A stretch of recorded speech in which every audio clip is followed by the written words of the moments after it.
These are new graduates in China taking photos showing their hopelessness about their future. Young people have started to push back against the pressures of modern Chinese society. Now this is a car graveyard, rotting away without owners and without purpose. In Hangzhou, we came across hundreds of new EVs stored out in the open, many of them waiting to be sold. This is the Duzhi Bridge, located on the border of the province of Guizhou, and is the highest bridge in the world. Half of the world's highest bridges are located in this province. This is a Chinese ship ramming into a Philippine vessel. In what it calls the West Philippine Sea, and it will not yield to harassment and aggressive behavior. What if I told you that these separate things are all connected by a single root cause, and it is this cause that is destroying China from the inside? You might think that China is a nominally socialist country with a market economy, but the truth is, China's economy is still heavily centrally directed. Maybe not centrally planned, but certainly centrally directed. Don't believe me? Check this out. Now here is a graphic comparing the top 15 companies in the US and in China by revenue. You can see that while all the 15 highest revenue generating US companies are public companies, 13 of the top 15 Chinese companies by revenue are state-owned either completely or at least with significant state ownership. And this trend is only getting stronger. The combined market cap of the largest Chinese private companies have declined a staggering 60% in 2.5 years up to the end of 2023. Okay, so let's run through the examples in the beginning and try to diagnose the root cause. Car graves. The Chinese government has provided massive subsidies to their EV industries. China's electric car sector has been supercharged by government subsidies. It simply wants to respond to what it calls injurious subsidization by the Chinese government of its own industry. So the incentive for manufacturers is to build as much as possible. Evergrande, the once largest and now very bankrupt real estate company, started its own electric vehicle development. A real estate company trying to make its own electric vehicles. That's how much money was being pushed into this space. The cars that these companies produce unsurprisingly lose a lot of money per vehicle. And Bloomberg reports that only a paltry 19 out of China's 137 EV brands will be profitable by 2030. The Chinese EV industry produces far more cars than what the population can absorb. So what can it do with this overproduction of vehicles? Well, export them, of course. But the West, whose domestic auto industries would be destroyed by the influx of these cheap Chinese vehicles, have said, hold on, this is not fair. You are subsidizing these cars that the companies are losing money on, and you want to sell these to us? And this is called dumping, the practice of flooding a market with cheap goods, oftentimes selling them at a loss in order to dominate the market. A 100% tariff on electric vehicles made in China. Needless to say, the prospect of cheap and poor quality Chinese vehicles flooding Western markets is not attractive to the West. Global markets are now flooded with cheaper Chinese electric cars. And their price is kept artificially low by huge state subsidies. And it's not only cars. China's factories are churning out more steel and solar panels than its slowing economy can use, forcing a flood of cheap exports into foreign markets. Now normally, the production would simply slow down to match the lower demand, but due to the continued government subsidies, the companies had an incentive to just keep on producing. And speaking of continuous production, bridges. Now, remember the bridge in the province of Guizhou?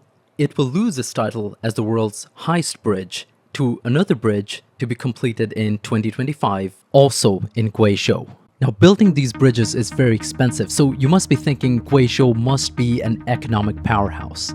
But that's not quite the case. Guizhou is a rural province with very low levels of industrialization and is in fact the fourth poorest province in China out of 31 by per capita GDP.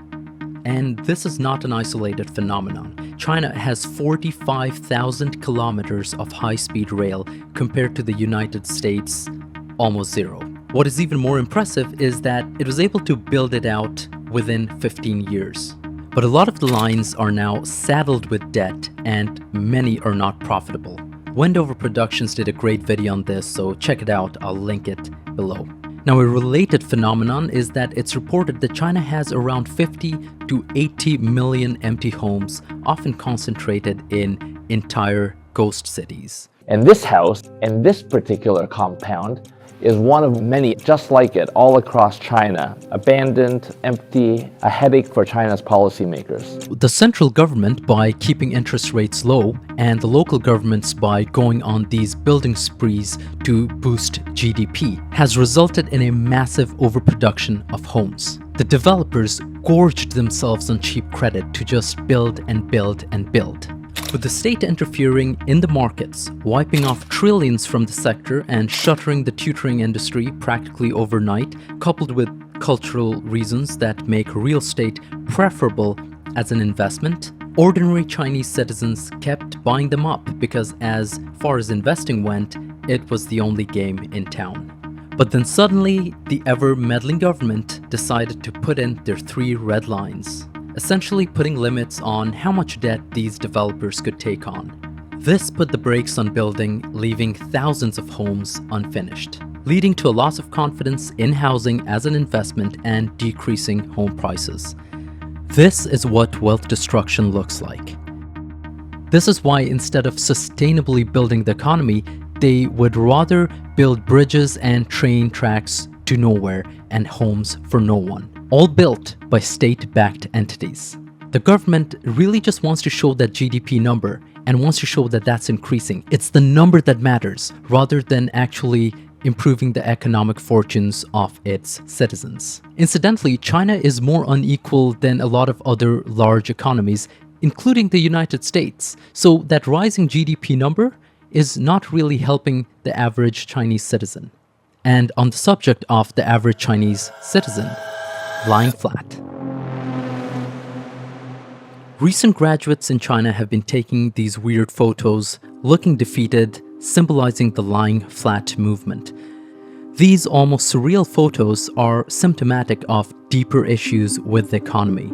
Youth unemployment soared to over 20% before the authorities decided to simply stop reporting the numbers. And there are structural reasons as to why this is happening, and it all starts with wage suppression. Now, while it's true that China has seen significant wage gains in the last few decades, the government suppresses wages via devaluation of its currency and generally poor workers' rights and not allowing independent unions. By suppressing the value of the currency, it can keep exporting, but this impedes the development of a thriving services sector, which has the most value add. Just for some context, Thailand, which is half as wealthy as China by per capita GDP, has a service sector slightly larger than China's in proportion to its GDP. And the new graduates would have worked in these future service jobs. But China's relatively smaller service sector is unable to absorb all of these new graduates. In response to this, Xi Jinping has asked the people to eat bitterness, to essentially suck it up and plow through.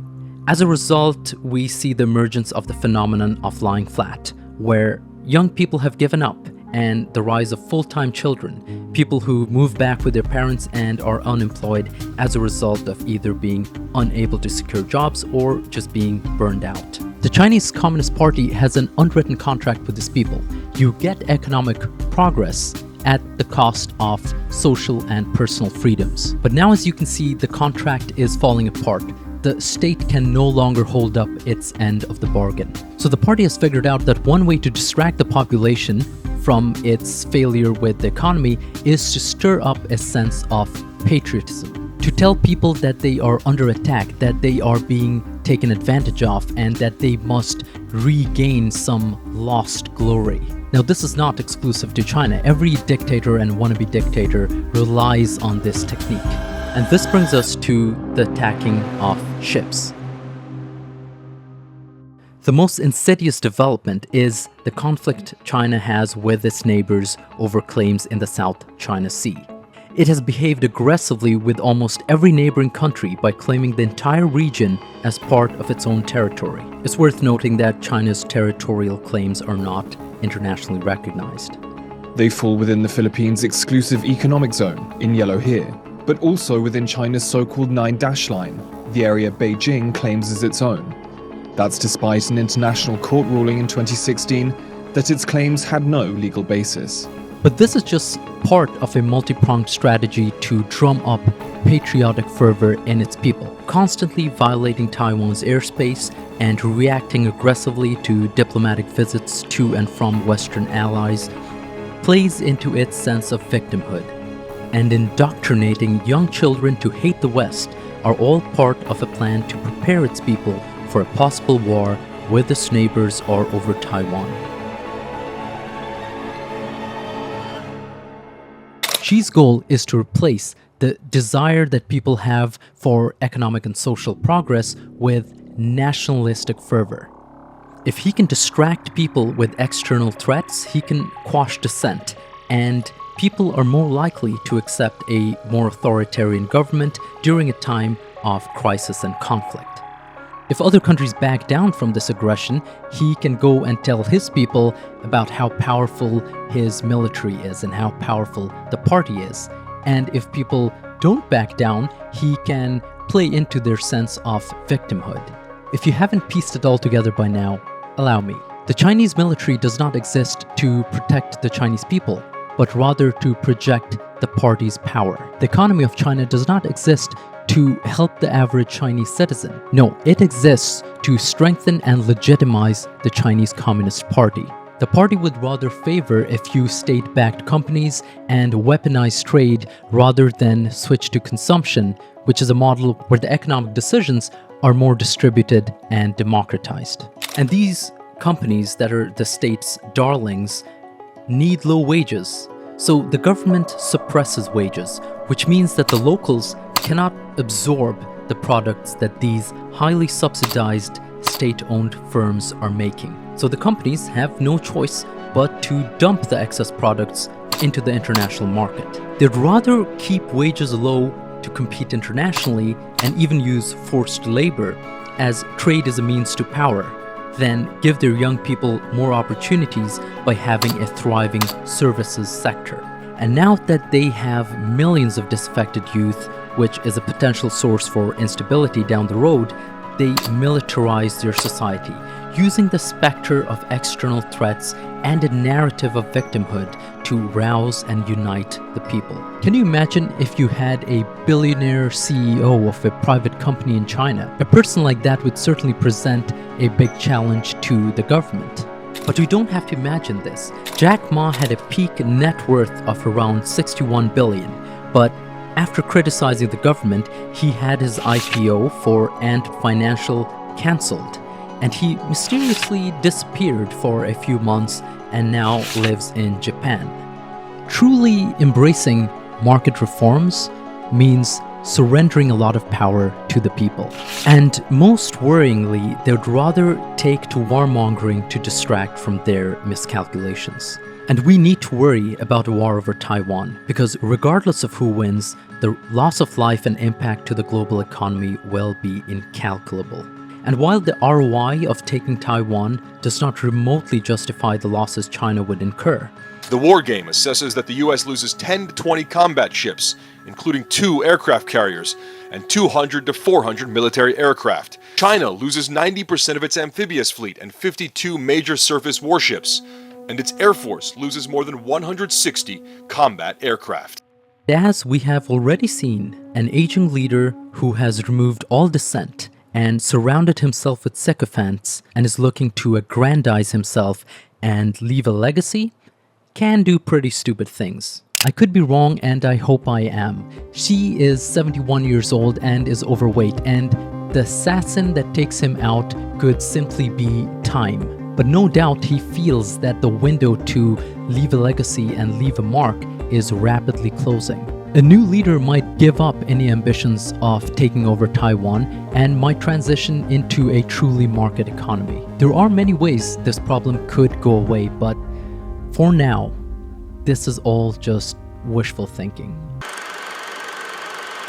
口袋比脸还干净，我只好穿着长衫替官老爷抄手忙个不停。本以为工作很清闲，不曾想却是996赶完后。